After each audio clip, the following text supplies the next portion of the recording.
All right, what is going on? In today's video, I wanted to do something fun, which is to review the statistics of a player who is going to play Division One golf. They got recruited to Columbia, and I want to use this video, really go through their statistics to help you understand kind of where they started off, where they're at now, and really what Division One caliber golf looks like. And so, without further ado, let me go ahead and jump into the video. Starting first thing, one of the reasons why I don't talk a ton about particular placements. Columbia is obviously an awesome one. Obviously, super proud of this player for being able to pull that off. But the reason I don't talk about that as kind of like a broad thing is because where a player is able to go to play Division One golf is in large part a product of where they started off, right? So if we're in a better position earlier, it becomes far easier to be able to get recruited to play Division One golf. You have other cases where a player might not be in the best position, makes a ton of progress. Which one of those is technically a better outcome from a coaching perspective? For me, it's always going to be the player who improves more from a strokes perspective, comparatively to a player who potentially gets placed but may didn't improve quite as much. So, I can absolutely talk about the players that I've helped play Division One golf, but at the same time, there's other players that come to me where they're like, "Hey, no, I know it's a long shot, but I want to have a real chance at this, and I know that you can help with this."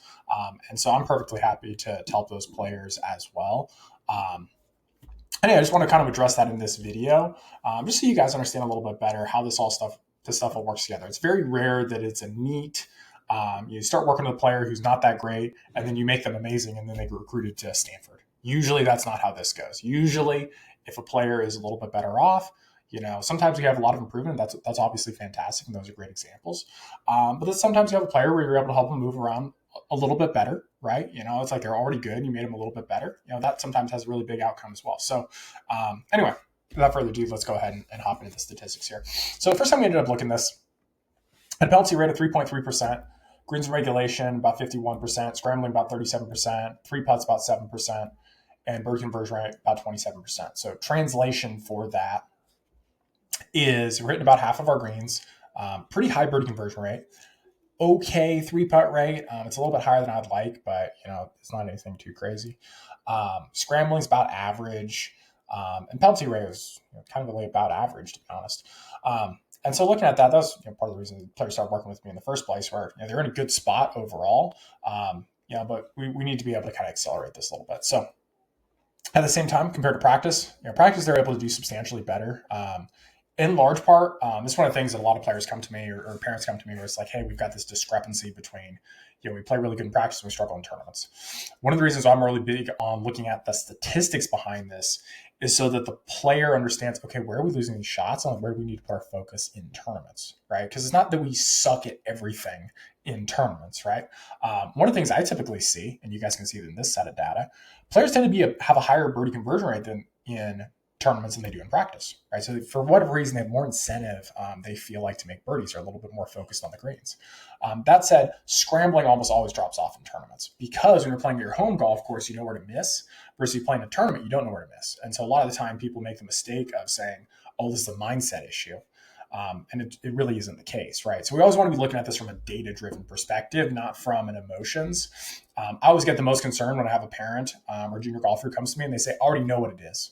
And they don't even look at the statistics. It's like, no, you don't. And that, those end up being some of the most difficult players to really help, because if you're already sold that you already know it's working, and you don't have any data to back it up, and you're not willing to listen to the data, or you don't value the collection of the data, it's just like you're going to have a bad time. And I've got other videos where I talk about how important data collection is from average player progress. But anyway, I digress.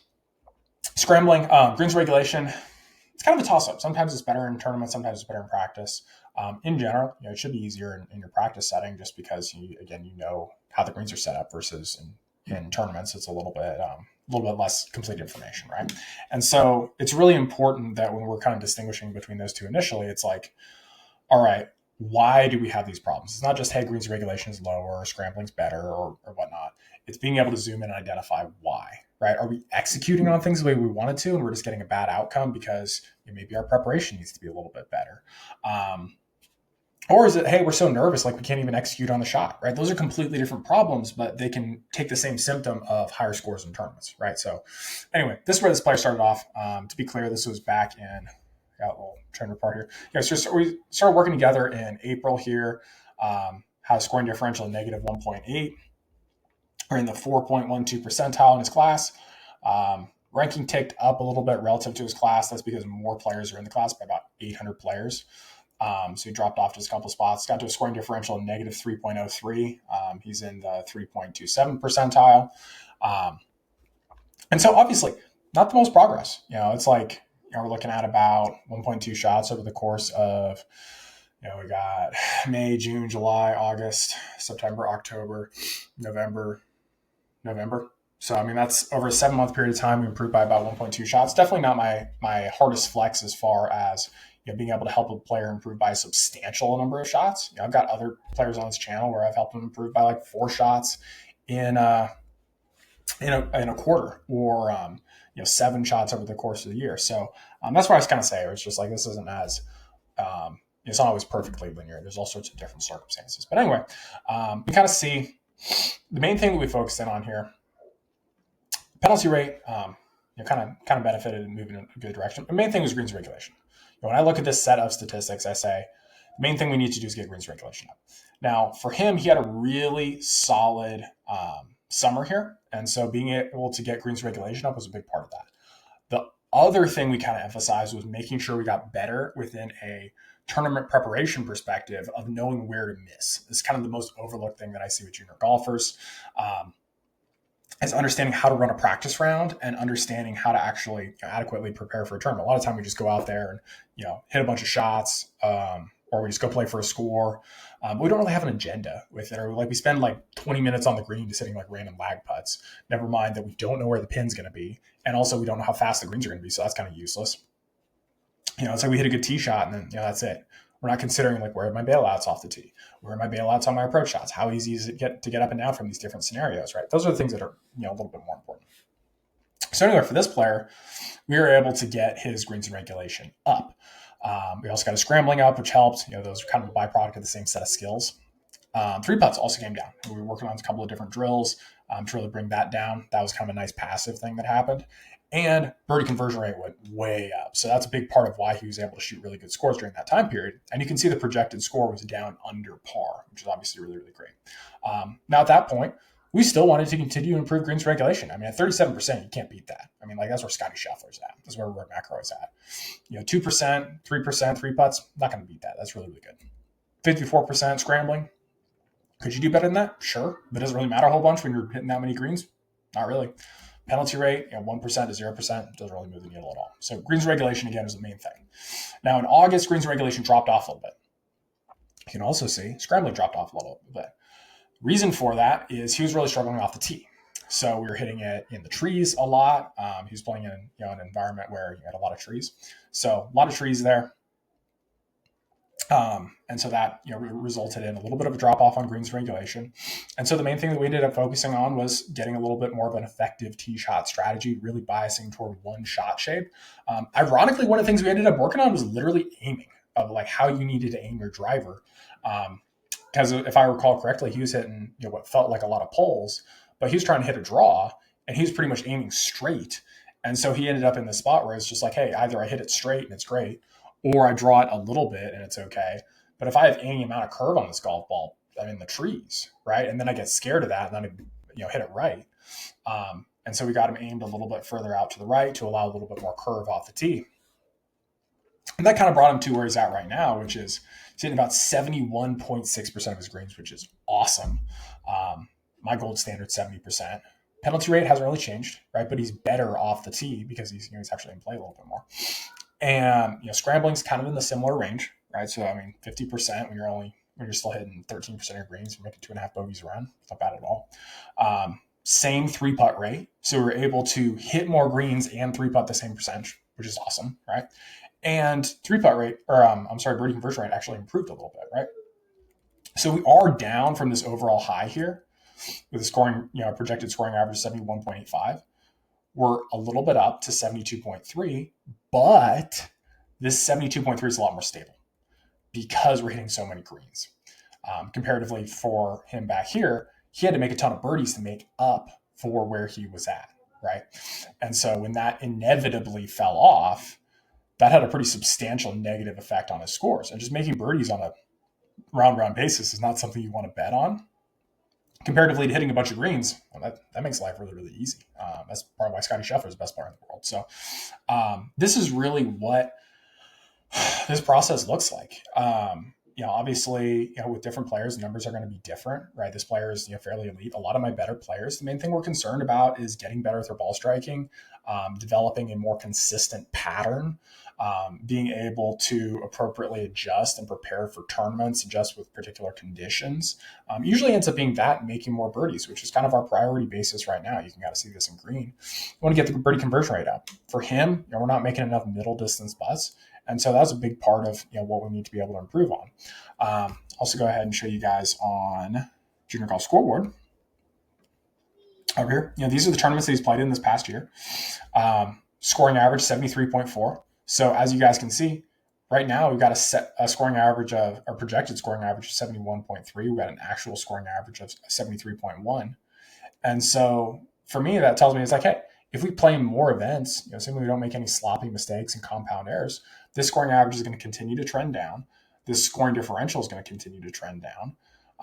And these tournaments are all pretty solid. This is typically what I see with better players. We're playing in our AJGAs. We're playing close to 7,000 yards or 7,000 yards ideally, right? And so that really is, kind of the way forward. And you guys can kind of see here, some of the most recent stuff. We did this practice plan I was analyzing his data on the 17th.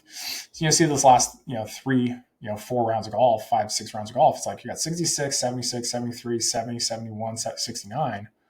Like that's what that better golf looks like.